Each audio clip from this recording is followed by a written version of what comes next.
Hello, my name is Christina Grozik, and I'm with a documentary called Going Home, and it is an exploration into the world of sound, vibration, frequency, and even silence. So if you're interested in checking out more about the film, you can find out more information at goinghomefilm.com. Again, it's goinghomefilm.com.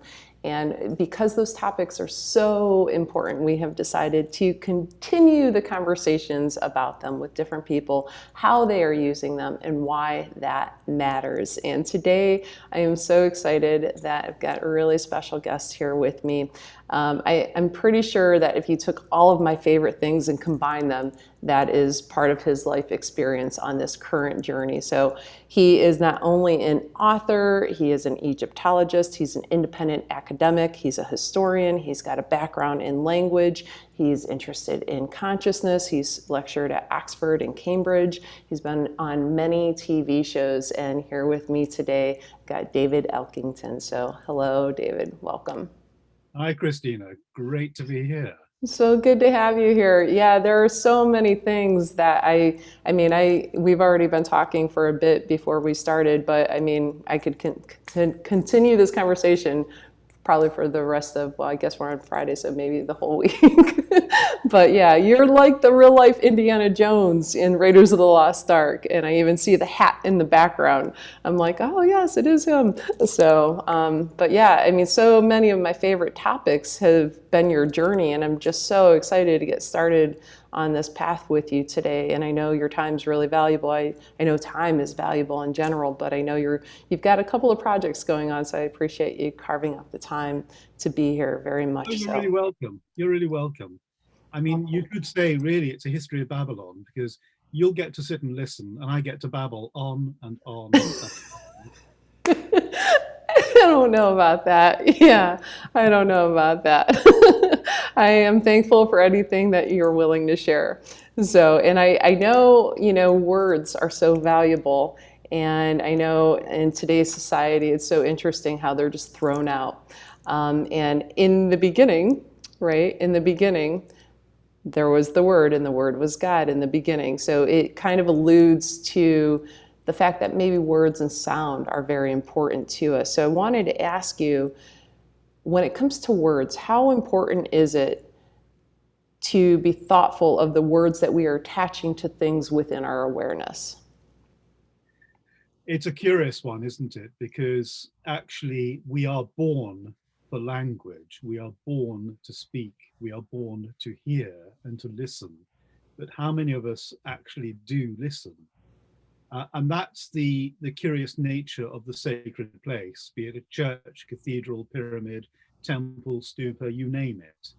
It's there to actually have an impact upon us, that we might actually listen, that we might actually speak properly and use the right words. Because, of course, these places are the beginnings of written script. The myth of the hero and the heroine, which is associated with these places, is about the hero bringing writing down from the heavens to humanity. And therefore, the initial nature of that writing is rhythmic. It is supposed to be sung. It is musical. So therefore, it's really poetry. And poetry is rhythmic. It has cycles. It's cyclical. It is able to impart a meaning far better than just turgid prose. So when we go into these places, things happen on our brains if we're lucky enough to be there at the right time to actually trigger us, to turn us on, to switch us on, as it were. I think that's what happened in the medieval period when suddenly we had the rise of the Gothic cathedrals throughout the whole of Europe. Suddenly, people from the fields, the agricultural workers and the peasants, let alone the bishops and the kings, were all meeting in these places. And suddenly there they were inside a living book wherein sound was hitting them from all angles. The beauty, the sheer unutterable beauty of the human voice in song that was reverberating around and around and hitting them every which way but loose. And to the effect that they would walk out of these places absolutely on air as they worshipped this idea called God, but actually was an extension of their own superconsciousness. Now imagine 100 years, less than 100 years after the finishing of the last Gothic cathedrals, we have the Renaissance, the Enlightenment, and we give ourselves the credit for that. But actually, it was these places that turned us on. It turned the volume up. It made us aware, and it's pushed us on to where we are now. And actually, the one thing we need to look at now are the hymnals that we have from the old, medieval choral hymns. Look at the words, look at the way they were sung, look at the way they were pronounced within song, look at the effect. Buy some CDs, listen to this extraordinary medieval music, let it take you over, let it make you emotional, because it'll also make you conscious, it'll make you spiritual, and it'll have a physical and profound effect. And when that changes you, then you become the poet. Yeah, and then you change, like you said. Yeah, and I definitely I want to go more into the Gothic cathedrals and even sites and the relation and the correlation to sound, because I know you've had some really just extraordinary experiences with that. And I think even hearing you say at one point, I think that if you look at the back of your throat and the roof of the mouth, and you look at the arch in a Gothic cathedral, and maybe it's not the arch, maybe I'm not getting the term proper, but that there's a similarity in the appearance of it. And It I is. thought that connection was so brilliant. The Gothic cathedral is a monument as well as being a testament to the power of the human voice. So you've got it. It is a Gothic arch right at the back of your throat. And that therefore is extended forward when you look at the nave of a cathedral. It is literally the voice being enlarged to a huge extent in order that it might reverberate and have such an effect. And that's what's so extraordinary. I mean, the seminal experience for me, which really got me going on this, was in November 1983. I'd just broken up with a girlfriend with whom I had fallen lock, stock, and barrel in love with. And then before I knew it, it was over. And I was utterly heartbroken, devastated. And I didn't know what to do, because it had taken me over so completely that I was completely lost. A bit like an astronaut in space who's been cut off from his spaceship. I was floating freely in the heavens, not knowing if I was going here, there, or anywhere. And then I went to Wells Cathedral in Somerset, England, and it was late November, and it was the time when the cathedral choir was practicing for the Christmas concert. And I saw this great, huge oaken door, and it said, "To the chapter house." And so I opened it, and there in front of me stretched this broad flight of stairs, which was 1,000 years old. And you can go there today and you can see the stairs are worn down. It's almost like they've melted like plastic, because over a course of centuries, the millions of people whose footfall have hit them has just created this extraordinary sense of antiquity. And as I went up that staircase, I suddenly heard the choir singing. And as I got closer to the chapter house, suddenly the resonance, although I didn't know it at the time, hit me. And before I knew it, I was somewhere else. It's an experience that lasted all of, I guess, a minute or two. And I came down out of that experience, down the stairway, back through the oaken door, in an absolute state of wonder, awe, and an actual emotion. I was just streaming tears down my eyes. And because I'd kind of temporarily left my body, I wanted to know what it was that happened to me. And so that became my purpose. That was when I started the quest. Yeah, I love that. I think I heard at one point you described it as like you felt like you were floating and you knew everything at once. And Yeah. I can totally relate to that. There was I love Gothic cathedrals and I love architecture. And anytime I'm in a city, it's always on my list. One of the first searches I do to find one. And I was in Denver and I found a side door open. And I just went in and it was this beautiful cathedral. And I just sat down and then all of a sudden I heard the organ playing. I didn't even know anybody else was in there, but she was on the opposite side and it was so large and massive.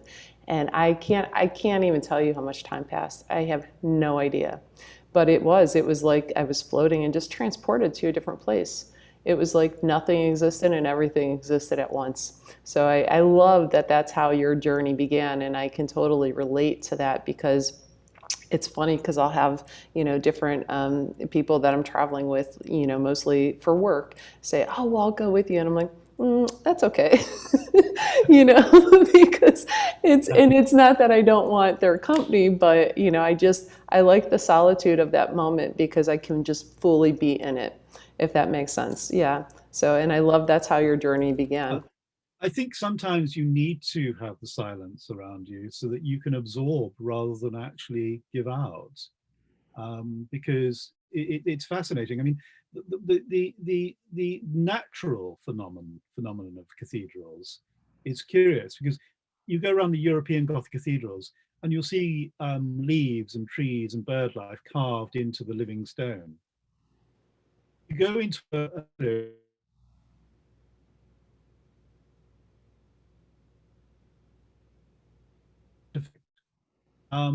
and so you see you hear the bird song, particularly in at the dawn and twilight.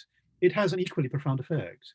And I was fascinated by this because years ago, some scientists took bird song and they slowed it down and discovered that actually it was symphonic. I You know, love so that. we are as life on Earth, we are inured to music. Hmm. Um, we humans like to hear it a lot more slowly than birds sing it, but you know, over the past 200 or 300 years, we've been actually playing classical music at far too fast a pace. If you play Beethoven at not at 440 RPM, but at the original 434 it was written at, it's completely different, you know. But this phenomenon of music being all around us is remarkable because it's a living, breathing example of the opening of John's Gospel, which is all about, in the beginning was the Word was with God, and the Word was God. And the interesting aspect of that is that if you take the Latin word for where we live, the universe, and actually translate it, uni is one and verse is word. So universe is one word. I love that so much. Yeah, I love that. And while we're on this topic in words, I will say that I've heard you speak about words, and I love the way that you just talk about language and words. And I think if you would have been my linguistics professor, I probably wouldn't have dropped the class. He didn't really resonate with me, although I'm sure he's a fine gentleman, but his style didn't really resonate with me. But when I've heard you speak about words, it's just like I'm like, oh, tell me more. So you spoke about universe, which I love. Can you tell us a little more about the word sacred? What does that mean? Sacred is interesting because, of course, in Latin again, the word is sanctum, you see, which basically means holy space or holy place. And it's talking more or less about the deep interior of the temple space, which of course we built from the very outset of civilization.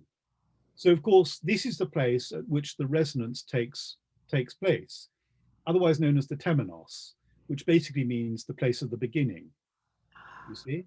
Okay.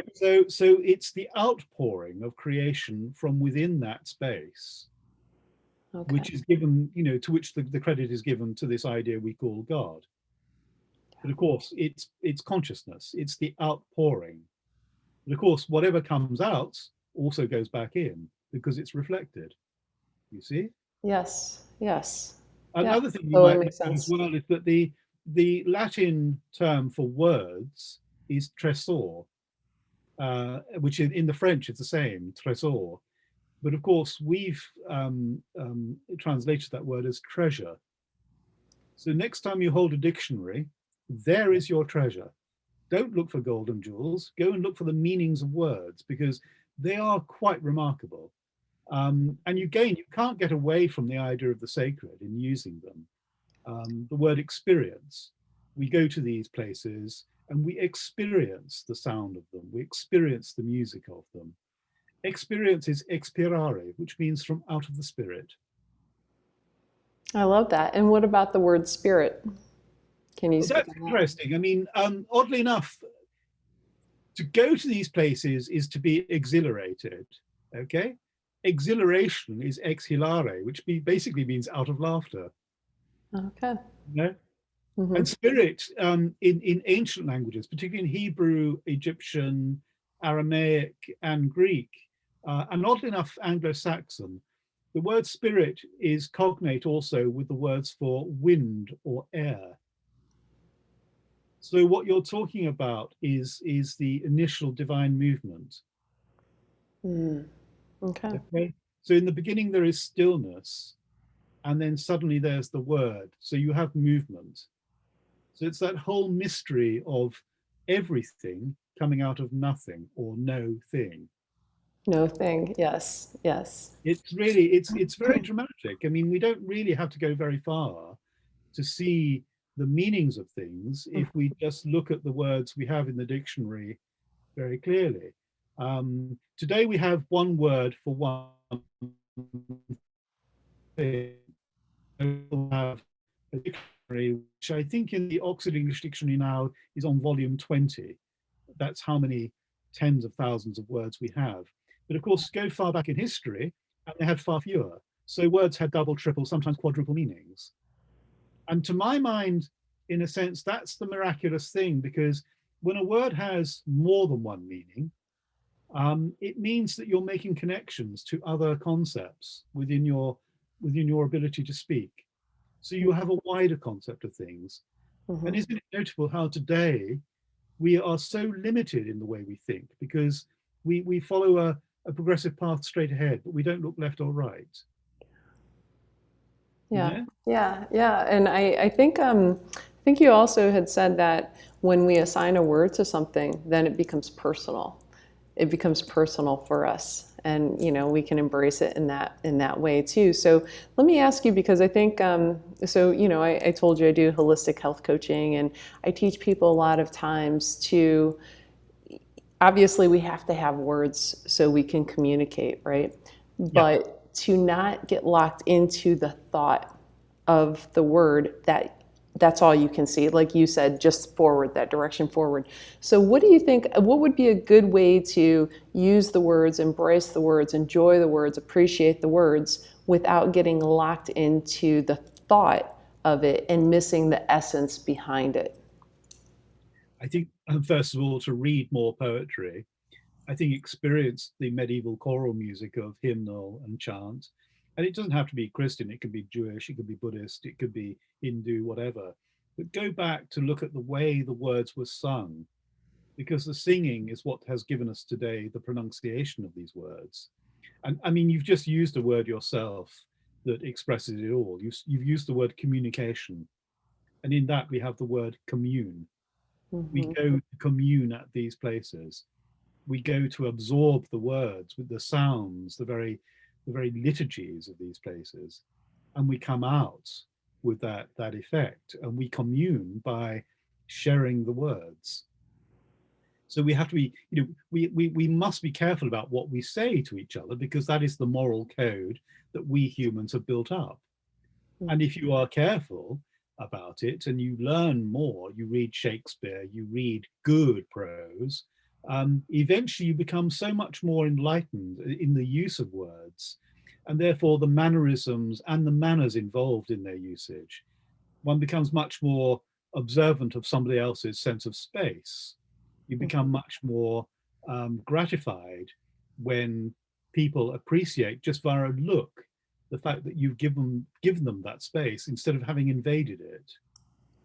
You know, our society today is at loggerheads with each other both individually and in terms of countries being against each other, because we've forgotten how to share the same space. It's become an invasion rather than a community, you know? Hmm. And it's time for us to get rid of that friction and go back to the idea of sharing the space, communing with each other, you know, Hmm. by focusing on the place around us. And as for the words, well, they'll come. Yeah, I love that. And I appreciate that so much because I think in today's society, everyone's moving so quickly and our minds are constantly filled with chatter. And, I mean, I'm guilty of this too. There's days if I'm on a production or something, I'm moving, and it's like, oh, checking. And I'm not as thoughtful about the words that I'm saying that I would like to be. But I think if we could really take that time and find that space, both within and then with each other, and consider that a sacred space, both within and with others, and be mindful about the words that we're actually using, because I honestly believe that we're co-creators with our thoughts, our words, and our action. And every thought, word, and action is an opportunity to co-create the world that we would like to be in, because it's all energy. There's energy and vibration connected to all of those things. And what I think is really interesting is I heard you talk about vowels versus consonants. And I loved the analogy that you gave. The vowels are like the moving train, and the Yes. consonants are like getting on and off the train. They stop. So, can you tell us a little bit about that? Well, it's interesting because in ancient script, I'm studying a language called Proto-Sinaitic, which is actually the very first alphabetic script in human history. So in other words, if you wanted to write a note for the milkman in Egyptian hieroglyphic, Mm-hmm. by the time you've cut it all out in stone and you've formulated it, the milkman's dropped off your milk, it's got turned to cheese in the sun, and you're just thinking, oh, for goodness sake, this is so frustrating. And then suddenly, Canaanite slave workers working in the Sinai Peninsula decided, right, we're gonna foreshorten this, and they created this script called Proto-Sinaitic, which is alphabetic. And instead of having ideograms, phonograms, and then logograms, which gave you an idea as to how the word should be spelt and pronounced and what it was supposed to mean, they just came up with the alphabet. And of course, you and I today, we take it so much for granted. How many of us actually think about the very letters we're writing and where they came from? You know, Mm-hmm. Mm-hmm. when they wrote them, they invented the consonants, but the vowel sounds, oh no, we can't write those down, because those were sacred. You see, those are the original sounds of God. Those are the sounds that are rebounding around the universe from the original word that was uttered. You see, so we've got to treat them with reverence. So the consonants are the parts of a word where you are hopping on to a moving bus or tram. And when you're on the tram, that's the vowel, you see. And when you Yeah. want to go back to the consonants, you have to get off the tram again to become static, because the vowels are always moving. You might think when you say oh that there's a beginning and an end to it. There isn't at all. You've uttered something that is already a sound that is going around the universe. That your consonants are like the walls of a building, they are containing the sound of that vowel. So it's like the structure around the vowels. Absolutely. Yeah, yeah, you know.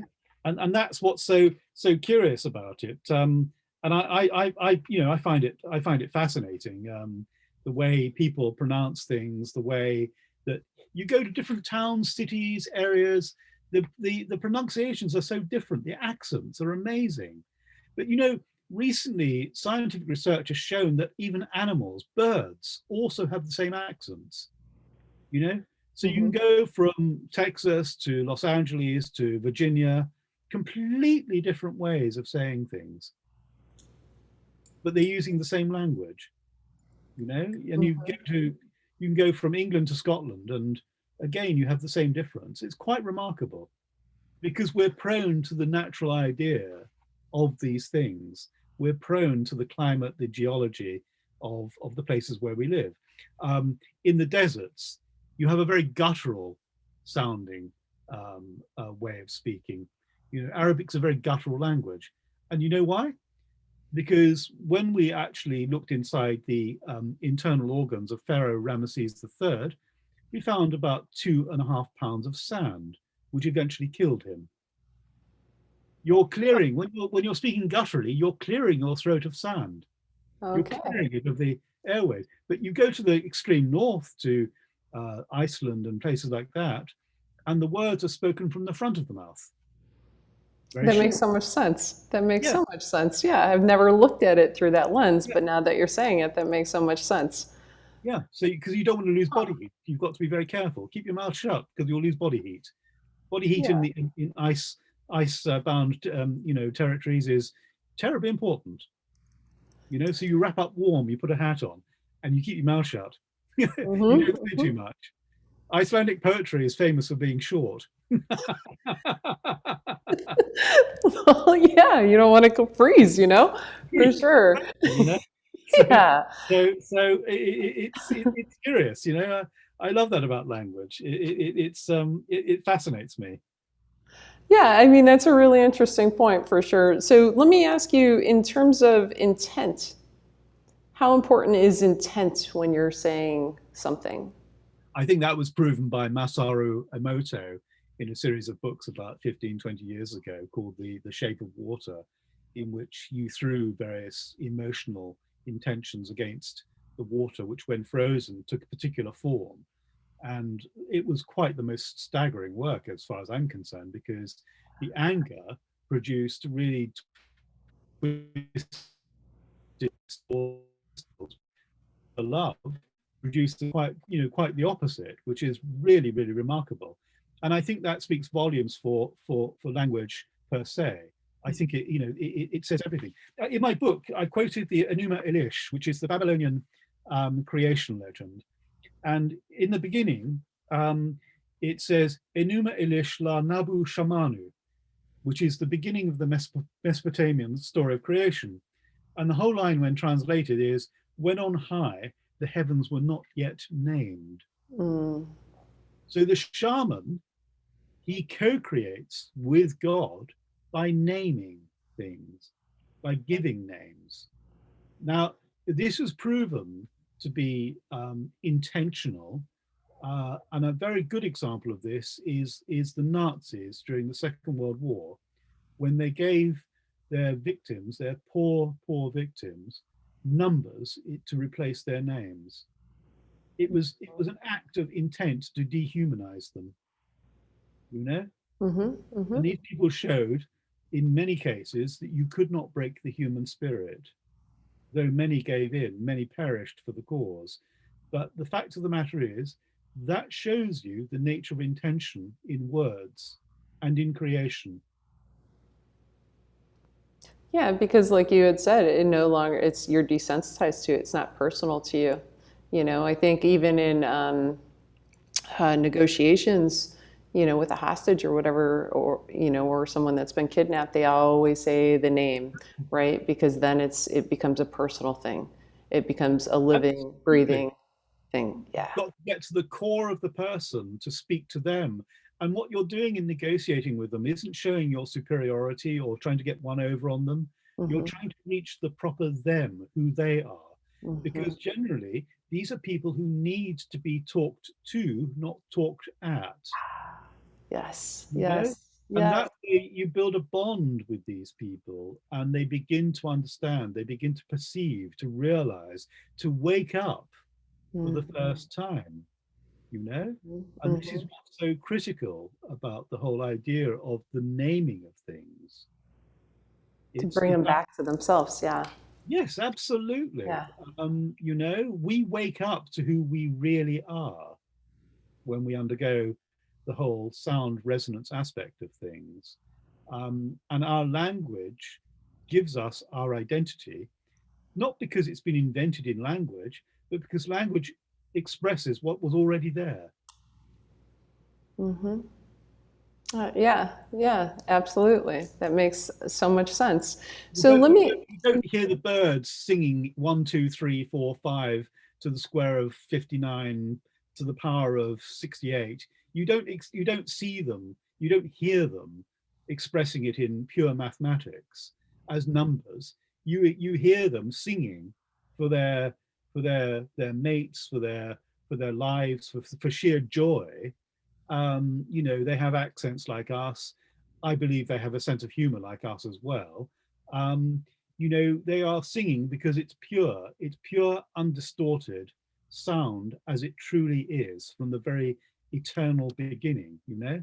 And one Hmm. of the worst things today about the use of language is its misuse, its abuse, you know, management speak, the whole idea of virtue signaling within language as used by managers, when they use, you know, acronyms to describe things. They kill language stone dead. There's no poetry in it. You know, this is the corporatization of expression. And when you take Hmm. expression away, people get very angry, and justly so. Confucius said that when words lose their meaning, people lose their freedom.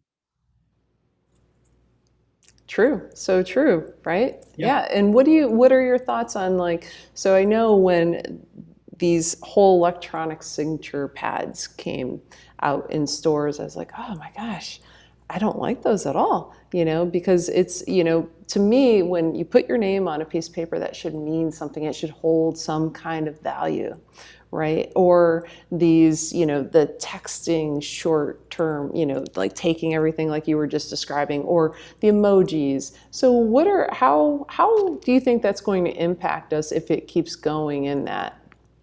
I think it's a strange kind of dissonance in a way. Hmm. Um,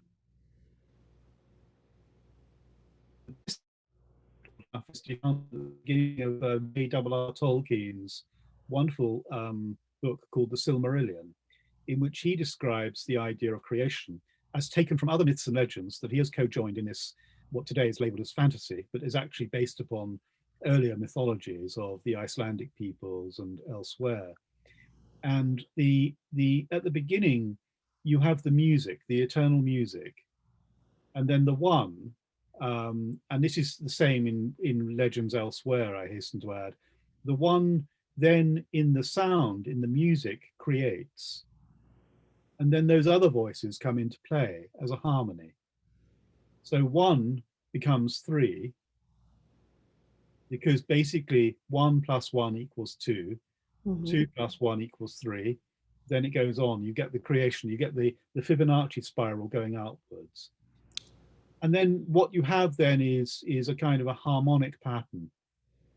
But as Tolkien makes clear in his story, and it's clear in certain other stories as well, and it's certainly implied in the Christian legend of creation, is that at the beginning, one of the angels decided that actually he would sing his own song. But in not knowing anything else, the only thing he could come up with was dissonance. And that began to send a clear signal into the creation that there were opposites. There was light and there was dark. Mm. And so with texting today, you've got the breakdown of language for its pure functionality, but poetry and music have gone. Strip away poetry and music from sound, and what you have is more or less the beginning of that creation legend. You've got the beginnings of dissonance, of breakdown, and chaos. And that's exactly what's happening to our planet at the moment. Hmm. Society is breaking down because people no longer talk to each other. Hmm. Okay? We could actually perform the rest of this interview by text if you want. I prefer not to, but Yeah, I would you prefer not to want do. Yeah, I exactly. absolutely do. Yeah, I've seen entire conversations, people together in each other's company Yeah. on their phones, and I've asked, like, you guys are together. Who are you texting? You know, well, we're texting each other. Do you know what I'm looking forward to? The day when I see a guy hit by some meteorite from space. He goes home, he texts ouch on his phone. It's going to happen. Believe me, it's really going to happen. It would not shock me. It absolutely would not shock me at all. So, no, but before I forget to tell you, so we were talking about the Song of the Bird and listening. And there's actually a composer, he's a French-German composer, his name's Alexander Lieberman. And he trains his ear as a composer by listening to the sounds of nature, and then he transcribes them into sheet music, which I think I was so fascinated by that when I learned of it, and it was so exciting. And it's interesting because now we're friends, and when we speak, it's like, even in just everyday dialogue and conversation, right? It's like listening to poetry just in the way he talks. Like the way he speaks is like poetry. It's very interesting. So yeah, but I'll send you a link to his work if you're interested. But it's really cool to Do. see. Yeah, Yeah, that's he picks up lovely to all hear. these different sounds, and he just Yeah, how he trains his ear. He's I feel like one of those people that you had kind of mentioned, very thoughtful with what he's yes, saying. yes. Every single word has value to him, I believe. And I love that and appreciate it so much. And I wish, like you had mentioned, I wish that we all kind of just paused for a moment to think, because there's so much power in that, you know? It's interesting how powerful oration in a human being can be. And of course, the two prime examples are Hitler and Churchill. If you look at the films of Hitler's speeches, Goebbels would first of all come on and rile up the crowd. And then Hitler would come to the podium and he would stand there for precisely 3 minutes and not say a word. And he would have his arms crossed in that rather belligerent pose he had. And then he would speak very softly and quite slowly, so that the effect was that the audience had to lean forward in order to catch his words. So Mm, immediately he's got their attention. mm-hmm, And as he's on, he became faster, more frenetic, much more belligerent, and pure madness, of course. But of mm-hmm. course, it would stir the crowds to terrible things that they were capable of doing. Now, you come across the English Channel to England. We are alone, standing alone against Germany in 1940, a year before the Americans entered the war. Um, and there is Churchill, and he's quite the opposite. His voice is calm, considered, and it's deeply poetic.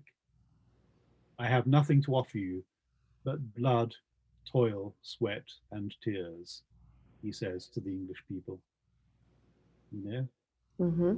and then he goes on to say all sorts of things. We shall fight them on the beaches. We shall fight them, at sea.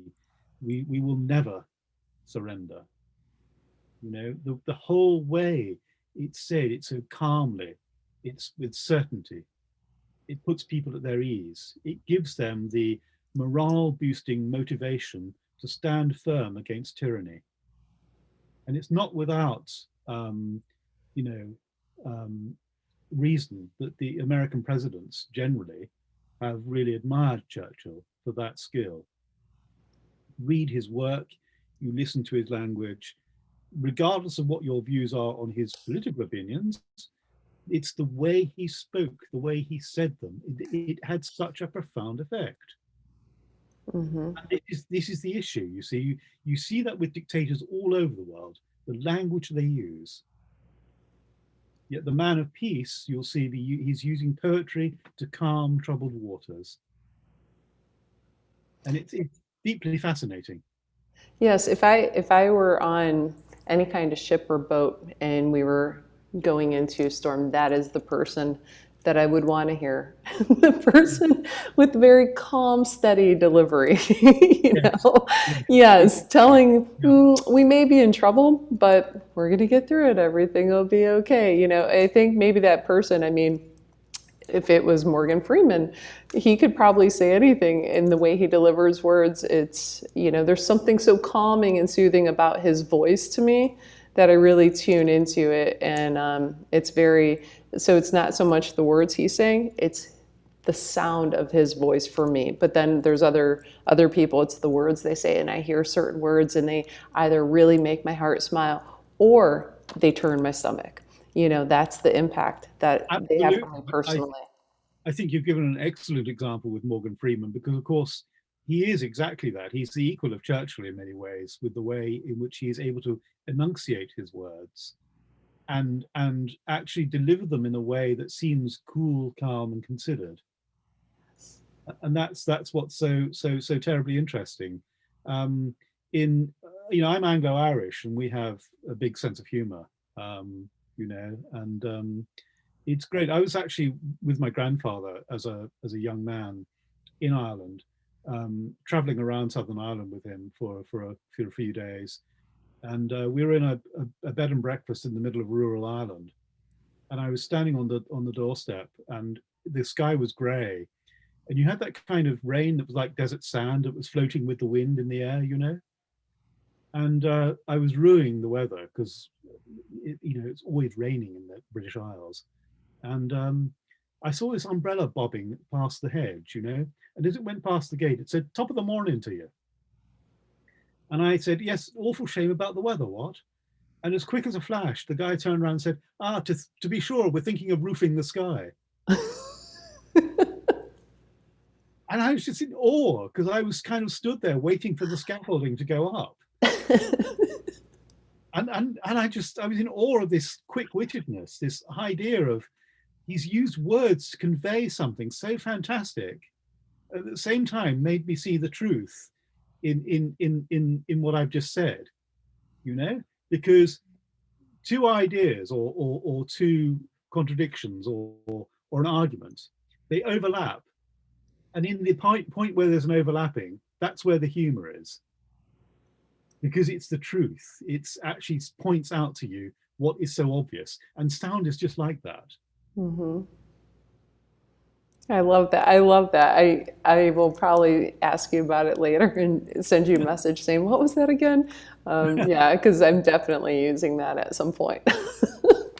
I love that. So let's go back to, I know time-wise, we're getting close here, so I do want to ask you a couple of more things, if that's okay. I'm curious, I know you have seen the most amazing things. You've traveled to the most sacred sites and these beautiful locations.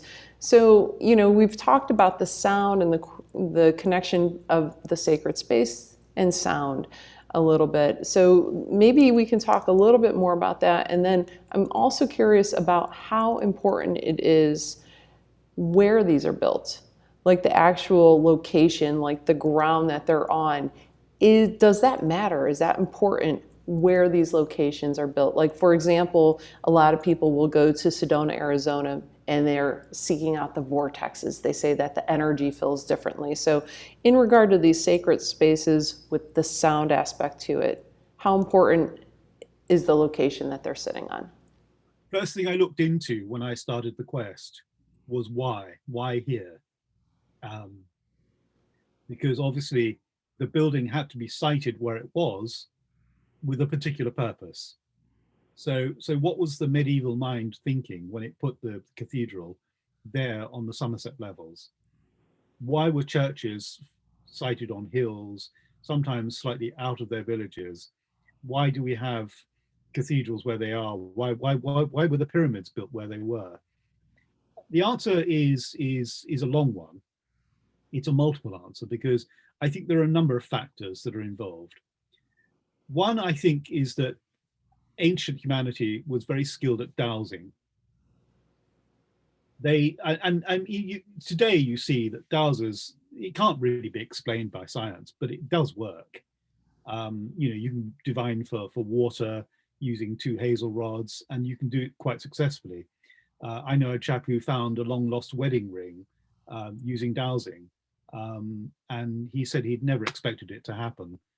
He was so taken aback that he's been dowsing ever since. So and there's a thing I put in the book actually. A cathedral is being laid out. It's a quote from I think the 1300s. A cathedral is being laid out, and the plan is being drawn onto the ground. And we have a man called Simon the Dyker, who's actually going around with his rod, pointing out where things should go. He's obviously dowsing. The rod is obviously a dowsing rod. So what is it that's under the ground? Well, first of all, you've got the flow of water and the flow of particular, if you like, energy lines. Guy Patton in his book, which I quote in the Guy Underwood, sorry, in his book, The Pattern of the Past, he talks about blind springs, which could be therefore, electrical magnetic outflows of radiation, perhaps in the form of radon gas from granite rock. That can have an effect on consciousness when you imbibe it. So if you put a cage around it, i.e. a cathedral, temple, or whatever, it's going to build it up. So when you go in there, that's going to have its effect. Mm. So it acts like a bit like a modern day Faraday cage in that sense. It actually heightens the experience. Quite often in cathedrals, you'll have water lines running deep underneath, so that actually you'll have wells. They're built over wells, sacred wells, where the water is completely different from surrounding water. I went to a holy well in East Anglia with the East Anglian Water Authority back in the mid-90s.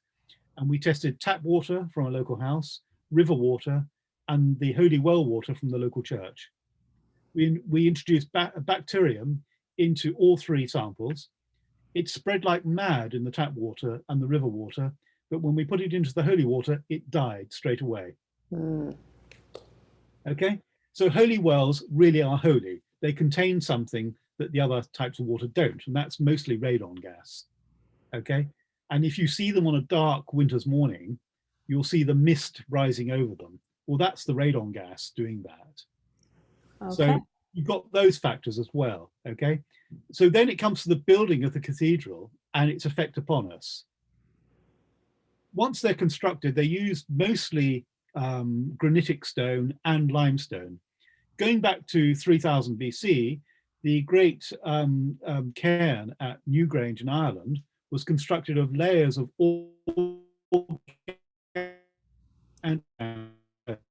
Hey, David, organic stone. It paused for a second. Can you repeat that? It was made of, and then it froze, sorry. Right, okay, no problem. These places were made of organic and inorganic stone. So chalk is an organic stone because it's the remains of millions and millions of tiny plankton type animals from millions of years ago. Granite is not. Granite is a totally inorganic stone. So what you have at Newgrange is a sense where you could resonate the interior, but the walls would absorb the sound and reflect it back. So these people knew what they were doing. They were using red and blue quartz into the bargain, which also has its effect. So come forward to the medieval age, and you've now got the Gothic cathedrals. You go in there, like I did, and it hits you, and you think, wow, what's going on? What's going on inside you is the fact that your brain resonates at 4 different frequencies, alpha, beta, theta, and delta. And the one you really want to get into is the alpha wave, which basically is between 8 and 13 hertz or vibrations per second. Now you go into that state at least twice a day, every day, because to get to sleep, you have to go through an alpha state, and then you have to come back through out of it again, okay, to get into your normal state, which is over 13 hertz. I think your normal vibrations are is approximately 27 to 30 hertz or vibrations per second. But when you go into an alpha state, that's the point at which your mind is like a drop of oil on a puddle of water. It just goes boom. It widens. It goes in all directions. That's the point at which you make connections. That's why they say if you have a problem, you should sleep on it. I love that. I love that. You see? So at that point, you are then connected directly to Mother Earth because she resonates at precisely the same frequencies, at a harmonic of the alpha frequency of 32 hertz. And we're speaking of, when we're talking about resonating with Mother Earth, we're talking about the Schumann Resonance, correct?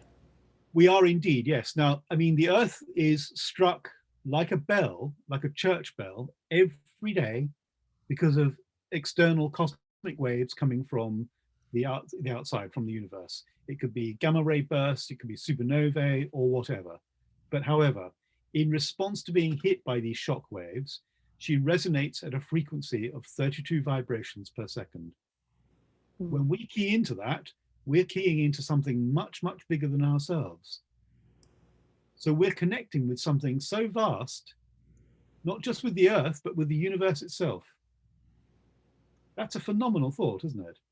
It really, I mean, it really shows and speaks to the interconnectedness. I mean, because I think it's not a coincidence that those things resonate at the same kind of pace, right? Or the same hertz. And I understand that lately, I've got actually a tracker on my phone. This is what I do in my free time, right? But I've got a tracker and I've been tracking, and I mean, it's been off the charts lately. Like, and I just like every day I wonder what impact or what effect that is having because we're in sync with it, right? Yes. So it's Yeah. got to have an impact of some sort. So All yeah. people do. They all do. And I mean, you know, the idea of meditation is to actually to draw yourself into an alpha state. In that alpha state, you can heal yourself. You Mm, can allow the body to do the healing for you. You can actually finally see that actually life is a lot better than you might consider it to be because you're slowing down and you are allowing things to happen around you. And in that space, you are able to absorb so much, including information, you know? mm-hmm. But when you're in that faster resonance state, when you're at work and you're rushing here and there and to and fro, and it's, you can't sustain that, not without great physical damage. You know, I cancer totally they say, agree. is a disease of life. Now think about that. Disease, dis-ease, Mm-hmm. i.e., you're not at ease. Mm-hmm. So if Mm-hmm. cancer is a disease of life, it means that something inside you is deeply imbalanced. Yeah, and you know, I love the way So, that you're explaining all of this. I really, I do, because I think of our brain almost as, or the mind almost as a computer of sorts, where, you know, it will get overheated and then it starts dysfunctioning, right? So you yeah, really have to give it a break, walk away from it, and that is finding that space yeah. where the mental chatter, you just let it go and suspend it. So it can take form in so many different ways, but I think it's so essential and important to our well-being to allow the mind to just calm, even I, if it's for 5 minutes a day. I talked about this in the book. A lady was a teacher and she had a particularly rowdy class one year. They were quite unruly. And she was considering leaving her job. And one afternoon, they'd gone out to play for lunch and she'd had a terrible morning with them. And so she thought, right, it's time just to kind of take a break. I need to kind of think properly. Hmm. She took her car to the garage and she filled up with gas. And she went into the shop and she saw a CD there of Mozart, the clarinet quintets. I'll buy that. She bought it, took it back to class. She put her feet up on the desk. She leaned her chair back. She closed her eyes and she listened to this wonderful music of Mozart, good 40 minutes long. And when she woke up, when she came round at the end of the music, there was her class in front of her, all sat quietly at their desks. He couldn't believe it because Mozart has that effect upon people whose lives are just turmoil. It's calming, Hmm. and it's a well-known physical phenomenon. And so that's what she was doing. She was playing Mozart for the rest of that term. She'd never had a class like it. It's perfect. I love it. And her energy probably too, when she was getting frazzled and, you Yeah, know, that was feeding the kids as well. yeah. So then their crazy energy is getting crazier because her energy is unbalanced and it's like feeding one another. So it worked for everyone. I But love. you know, what does it say about poor children as well? You need to be exposed more to the wider aspects of experience in life, you know, to the sacred places. They need to go to the sacred places to be taken there, but not to be force-fed religion, not to be force-fed doctrine, just to allow them to absorb and experience and then ask the questions. Mhm. They were just filling their heads with iPhones, iPads, computers, corporate music, and nihilism generally. and we wonder why why we're in trouble, you know. Yeah. Yeah, absolutely. And I know we had talked about this before we started this evening. One of the things, I teach is everyone has all of the answers within them. Every single person has the answers they need. It's Yeah, just clearing the space so you can tap into that. And when you tap into that source and you can find balance within yourself, then you can find that connection with others in the world around you too. And absolutely. Yeah, yeah, yeah. it's amazing how it's all connected. It's all connected. Everything is I so have connected. I have this theory, you know, between you and I. And a few others. This is the main one, okay? Hmm. When God said the word at the very beginning of all things, Hmm. I bet you he had an Irish accent. And why do you think that? The Irish language is so musical. It absorbs you. It takes everybody in. I adore it. I have to say, it's so poetic. It's so magical. It's so magisterial. You know, you can't say God said, "Oh, the word." That's so boring. It's so dull. But if an Irishman says it or an Irish woman says it, it's just like, whoa, yeah, I can go for that. It's I'm sure he has playful. an Irish accent, you know? You know what? I could totally now I'll hear it every time with an Irish accent. The first words were probably top of the morning to you. Yeah, it's very jolly now for me. Yes. It's totally changed the experience. And I think we're really losing, like it went from this whole transition on the screen where I can see kind of a little bit of light in your window. So I'm in the darkness now, yes. you're in the darkness, yes. Well, I'll tell you, I will ask you if it's okay, one more question and then we can wrap up. I know it's clearly getting late there. Let there be dark. Let there be dark, and that's a wrap. Cut. Yeah. When the screen goes to black, literally, and cue the credits. Yeah. So, what are some of your favorite sounds with, visiting all of these sites and experiencing these sounds in these sites and just your journey with language in general? What are some of your favorite sounds? It could be anything. It could be word. It could be something nature oriented. It could be music, whatever that is for you. When I work generally in the mornings, I always play medieval choral music. Um, I got a CD given to me by a beloved friend years ago called "Fair Is the Heaven" by John Rutter. He is the Cambridge choir master, and the music was simply human voices in a choir, uh, and it was all recorded in the Lady Chapel of Ely Cathedral in Cambridgeshire, Mm. which is one of the glories of the Gothic. And Ely is probably second, as far as I'm concerned, it's second on the list of the most resonantly perfect spaces on earth. The first being the King's Chamber of the Great Pyramid, which is perfect. And when you listen to the overtones and the undertones, when you listen to the way the music was crafted to the interior of the Gothic cathedrals by these wonderful composers, Thomas Tallis and John Taverner and William Byrd, you listen to it and it takes you away. And Rutter goes through the whole, gamut of composers right up to the modern times with Benjamin Britten and the hymn to St. Cecilia. And to me, it's an awesome thing that somebody could actually write sounds in such a profoundly beautiful way that can have such a profound effect. To me, that to me is a gift of God, most surely. And that's what I love most.